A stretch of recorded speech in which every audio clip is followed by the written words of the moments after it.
नमस्कार दोस्तों, चलिए देखते हैं उत्तर प्रदेश के सभी 75 जिलों की ताजा और महत्वपूर्ण खबरें जो हर किसी को जानना बेहद जरूरी। इससे पहले वीडियो को लाइक, चैनल को सब्सक्राइब कर लें ताकि हर अपडेट सबसे पहले आप तक पहुंच सके। लखनऊ में बदला अचानक मौसम का मिजाज। उत्तर प्रदेश की राजधानी में आज दोपहर तेज हवाओं के साथ धूल भरी आंधी चली। मौसम विभाग का कहना है कि अगले 24 घंटे अलर्ट रहने की जरूरत है। पूर्वोत्तर में भारी बारिश और आंधी का अलर्ट। असम, अरुणाचल प्रदेश, मेघालय, मिजोरम और नागालैंड में 17 अप्रैल को हल्की से मध्य बारिश के साथ गरज चमक और तेज हवाएं चलेंगी। असम के कुछ इलाकों में पिछले दिनों हुई आंधी से नुकसान हुआ था। IMD ने 13 राज्यों में भारी बारिश का अलर्ट जारी किया है। बिहार में 50,000 शिक्षकों की नई बहाली का ऐलान। बिहार शिक्षा विभाग ने बेरोजगारों के लिए पिटारा खोल दिया है। मुख्यमंत्री ने साफ कर दिया है कि अगले महीने से आवेदन की प्रक्रिया शुरू होगी, जिससे युवाओं में खुशी की लहर छा गई। सरकारी योजना बेटी पढ़ाओ के तहत उच्च शिक्षा का पूरा खर्चा सरकार का होगा। केंद्र सरकार ने आज सुबह नई गाइडलाइन जारी की है। अब गरीब परिवार की बेटियों की कॉलेज की फीस सीधे सरकार भरेगी। भारत में पश्चिमी विक्षोभ सक्रिय। उत्तर भारत के कई राज्यों में पश्चिमी विक्षोभ के कारण 17 अप्रैल को हल्की बारिश, आंधी और ओलावृष्टि की संभावना। दिल्ली, पंजाब, हरियाणा, राजस्थान और उत्तर प्रदेश के कुछ हिस्सों में बादल गरज सकते हैं। इससे तापमान में थोड़ी गिरावट आएगी, लेकिन गर्मी भी बढ़ेगी। उत्तर प्रदेश लखनऊ में अधिकतम तापमान 38 से 40 डिग्री के बीच पहुंचा। मौसम शुष्क और धूल वाला, हल्की हवा चलने की उम्मीद। गर्मी का एहसास तेज। दोपहर में बाहर निकलने से बचने की सलाह। बिहार मौसम, झुलसती गर्मी से राहत के आसार। बिहार के कई जिलों में पारा 42 डिग्री के पार पहुंच गया, लेकिन अगले 2-3 घंटों में आसमान में बादलों का डेरा होगा। बेरोजगारी रोजगार मेला। भारत सरकार ने श्रम मंत्रालय ने आज सुबह डेटा जारी किया है कि देश भर में लगे मेलों के जरिए लाखों स्किल्ड युवाओं को निजी क्षेत्र में जगह मिली है। सरकारी योजना, जी हां दोस्तों, किसान सम्मान निधि की अगली किस्त आज जारी होगी, जिसमें किसानों के खातों में आज दोपहर तक सम्मान निधि की नई किस्त पहुंचने वाली है। करीब 10 करोड़ किसानों के लिए सरकार बड़ी सौगात लेकर आई है। पुरानी पेंशन योजना पर सरकार का बड़ा रुख। जी हां दोस्तों, दिल्ली के ग्वालियरों से बड़ी खबर। 2026 का बजट संशोधन के बीच केंद्र सरकार ने कर्मचारियों की पुरानी पेंशन की मांग पर एक नया बीच का रास्ता निकालने की तैयारी में सरकार।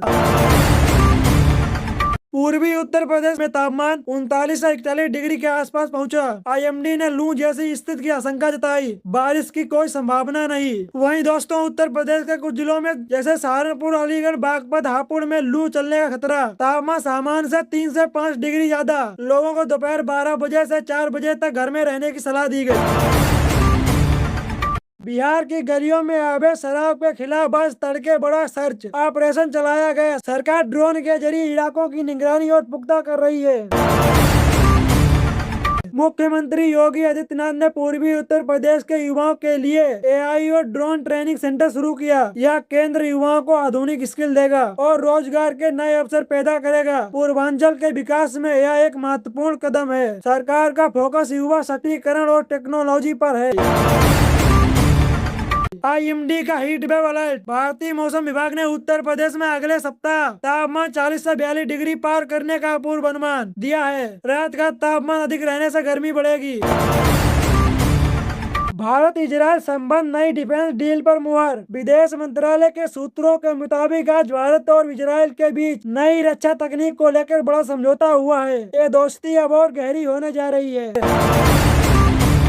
इजराइल और लेबनान के बीच 10 दिनों का सीज फायर। अमेरिकी राष्ट्रपति डोनाल्ड ट्रंप ने घोषणा की कि इजराइल और लेबनान के बीच ईरान समर्थित हिजबुल्लाह से जुड़े युद्ध 10 दिन का सीज फायर शुरू हो गया है। यह मध्य रात्रि से प्रभावी है। लेबनान में इजरायली हमलों से 2200 से ज्यादा लोग मारे गए। ईरान के रक्षा मंत्री ने कहा कि हिजबुल्लाह को पूरी तरह निशस्त्र करना अभी बाकी है। भारतीय मौसम विभाग IMD ने पूर्वोत्तर भारत में बारिश और आंधी का अलर्ट जारी किया। असम, मेघालय, अरुणाचल प्रदेश और सिक्किम में हल्की से मध्य बारिश के साथ गरज चमक 30 से 50 किलोमीटर प्रति घंटे की हवा चली और बिजली गिरने की संभावना। ट्रंप का ईरान के साथ स्थायी समझौते का संकेत। ट्रंप ने कहा कि अमेरिका और ईरान के बीच स्थायी सीजफायर जल्द हो सकता है। उन्होंने इजराइल और लेबनान को व्हाइट हाउस बुलाने की योजना बनाई। ईरान युद्ध लगभग खत्म होने की ओर है, लेकिन हार्मुज जलमरूद पर तनाव बरकरार है। सिक्किम में भारी बारिश का खतरा मंडरा रहा, जिसमें भूस्खलन का डर बढ़ गया। किसान और यात्री सतर्क रहें। वहीं दोस्तों, दक्षिण भारत के केरल और कर्नाटक में 14 से 17 अप्रैल तक भारी बारिश का पूर्व अनुमान है। IMD ने तटीय और आंतरिक इलाकों में तेज हवाएं और बिजली चमकने और कुछ जगहों पर ओलावृष्टि की चेतावनी दी है। प्री मानसून गतिविधियां तेज हो रही हैं, जिसमें फसलों को नुकसान पहुंच सकता है। स्थानीय प्रशासन ने सावधानी बरतने की सलाह दी।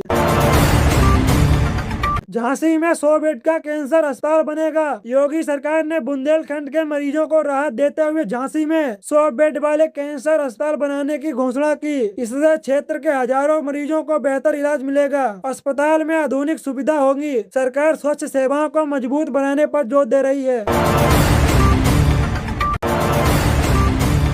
बिहार सरकार ने आज ऐलान किया है कि पंचायतों को विकास कार्यों के लिए अब सीधे फंड मिलेंगे। बिचौलियों का खेल खत्म, सीधे गांव का विकास होगा। बिहार स्वच्छ पटना के PMCH में नई रोबोटिक सर्जरी मशीन बिहार के मरीजों के लिए बड़ी राहत। अब जटिल ऑपरेशन के लिए दिल्ली नहीं जाना पड़ेगा। PMCH में आज से रोबोटिक विंग शुरू हो गया।